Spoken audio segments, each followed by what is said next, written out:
তুরস্ক, সৌদি আরব ও পাকিস্তানের নতুন প্রতিরক্ষা জোটে আরও কয়েকটি দেশকে যুক্ত করার পরিকল্পনা করছে তুরস্ক। এর মধ্যে মিশর, কাতার ও কুয়েত সহ কয়েকটি দেশের সম্ভাব্য যোগদান নিয়ে আলোচনা শুরু হয়েছে।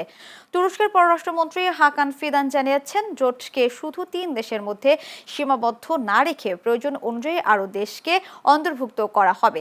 গত শুক্রবার 3 দেশ মক্কা যৌথ প্রতিরক্ষা চুক্তি সই করে।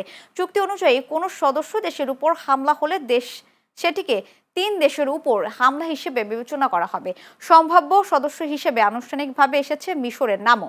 ফিদান আশা প্রকাশ করেছেন, কারিগরি বিষয়গুলো সমাধান হলে জোটে যোগ দেবে মিশর। কাতার ও কুয়েতের পাশাপাশি আজারবাইজান, সিরিয়া ও জর্ডানও ভবিষ্যতে জোটে যুক্ত হতে পারে বলে মনে করছেন বিশ্লেষকরা।